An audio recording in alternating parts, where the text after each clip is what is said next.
Welcome to STV life. நம்மளோட சேனலில் வரிசையாக இந்திய பிரதமர்களோட வாழ்க்கை வரலாறை பார்த்துக்கிட்டு வரோம். அந்த வரிசையில் நம்ம இந்திய பிரதமர்களோட வாழ்க்கை வரலான 7 பிரதமர்களோட வாழ்க்கை வரலாறை நம்மளோட சேனலில் பார்த்துருக்கோம். இது வரைக்கும் நீங்கள் பார்க்காம இருந்தீங்கன்னா இந்த வீடியோவை பார்த்துட்டு போயிட்டு கண்டிப்பாக செக் பண்ணி பாருங்கள். இன்றைக்கி நம்ம 8வது பிரதமராக பார்க்க போகிறது யாரை பற்றினா விபி சிங், அதாவது விஸ்வநாத் பிரதாப் சிங். இவருடைய கதை சாதாரண கதை கிடையாது.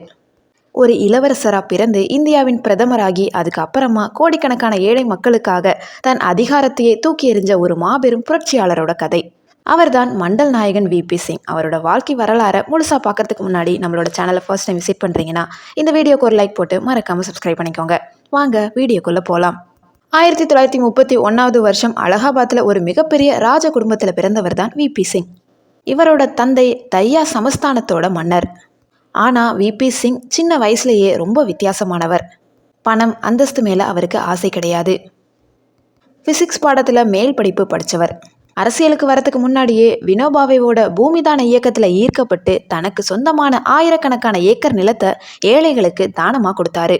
ஒரு ராஜா தன் நிலத்தை இப்படி தானம் செஞ்சது அப்போ இந்தியாவையே ஆச்சரியப்பட வச்சது. காங்கிரஸ் கட்சியில் இணைஞ்சு விபி சிங் 1980 உத்தரப்பிரதேச முதலமைச்சராகிறாரு. அப்போது அங்கே வழிப்பறி கொள்ளையர்கள் அட்டகாசம் தாங்க முடியாமல் இருந்துச்சு. இதை ஒடுக்குவேன், இல்லைனா பதவியை விடுவேன் என்று சபதம் போட்டார். சொன்ன மாதிரி தீவிர நடவடிக்கை எடுத்தார். ஆனால் முழுசாக ஒடுக்க முடியலைன்னு மன வருத்தப்பட்டு யாருமே எதிர்பார்க்காத நேரத்தில் தன் முதலமைச்சர் பதவியையே ராஜினாமா செஞ்சார்.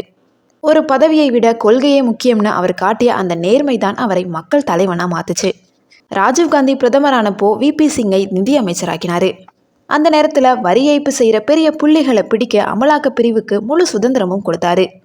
திருபாய் அம்பானி, அமிதாப் பச்சன் என யாரையுமே அவர் விட்டு வைக்கல. சட்டம் எல்லாருக்குமே ஒன்று தானே நிரூபித்தார். இதனால் பெரிய தொழிலதிபர்களுக்கு அவர் மேலே கோபம் வந்துச்சு. ஆனால் விபி சிங் எதற்குமே அசையலை. நிதி அமைச்சராக இருந்த அவரை பாதுகாப்புத்துறைக்கு மாற்றினாங்க. அங்கே தான் ஃபோபஸ் பீரங்கி ஊழல் விவகாரத்தை அவர் கையில் எடுத்தார். இதில் பிரதமருக்கு நெருக்கமானவர்களும் தொடர்பு இருக்குன்னு தெரிஞ்சதும் அதை எதிர்த்தாரு. இதனால் கட்சியில் இருந்து நீக்கப்பட்டார். ஆனால் மக்கள் அவர் பக்கம் நின்னாங்க. ஊழலுக்கு எதிரான சிங்கம்னு ஊராக மக்கள் அவருக்கு வரவேற்பு கொடுத்தாங்க. காங்கிரஸில் இருந்து விலகி ஜனமோர்ச்சான்ற ஒரு இயக்கத்தை ஆரம்பித்தார். காங்கிரஸை வீழ்த்தணும்னா எல்லாரும் ஒன்றா இல்லையேன்னு நினச்சாரு. திமுக, தெலுங்கு தேசம், அஸ்ஸாம் கன பரிஷத் என மாநில கட்சிகளோட சேர்ந்து தேசிய முன்னணியை உருவாக்கினார். இடதுசாரிகள் மற்றும் பாஜக என இருமுனை ஆதரவோட 1989 தேர்தலை சந்திச்சு ஒரு மாபெரும் வெற்றியை பெற்றாரு. இந்தியாவோட பிரதமராகவும் அரியணை ஏறாரு விபி சிங். உண்மையில பிரதமராகிற வாய்ப்பு ஹரியானா தலைவர் தேவிலாலுக்கு தான் வந்துச்சு. ஆனா தேவிலால் விபி சிங் தான் பிரதமராக தகுதியானவர்னு சொன்னாரு. சந்திரசேகர் போன்ற தலைவர்கள் அதை எதிர்த்தப்போவுமே விபி சிங் தன் தலைமைத்துவத்தால ஆட்சியை அமைச்சாரு. ஒரு கூட்டணி ஆட்சியை சுமூகமா எப்படி கொண்டு போகணும்னு அப்பவே நிரூபிச்சாரு. இந்திய வரலாற்றிலேயே விபி சிங்கோட பெயர் அழியாமல் இருக்க இதுதான் முக்கிய காரணம். 10 வருஷமாக மூடி கிடந்த மண்டல் கமிஷன் அறிக்கையை திறந்து பிற்படுத்தப்பட்ட மக்களுக்கு 27% இடஒதுக்கீடு கொடுத்தாரு.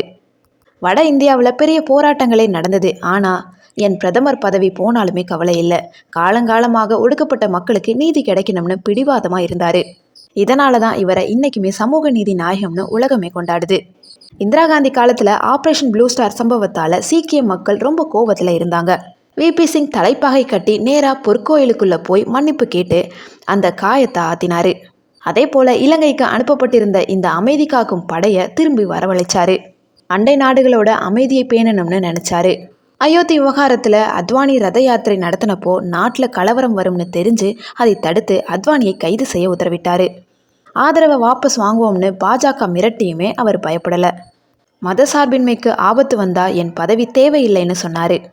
சொன்ன மாதிரியே பாஜக ஆதரவை வாபஸ் வாங்குச்சு. விபி சிங்கோட 11 மாத கால ஆட்சி முடிவுக்கு வந்துச்சு. ஆனால் அவர் தலை நிமிர்ந்து வெளியேறினார். ஆட்சி போனதுக்கு அப்புறம் 17 வருஷம் கேன்சர் நோயோடவும் சிறுநீரக பாதிப்போடவும் போராடினார்.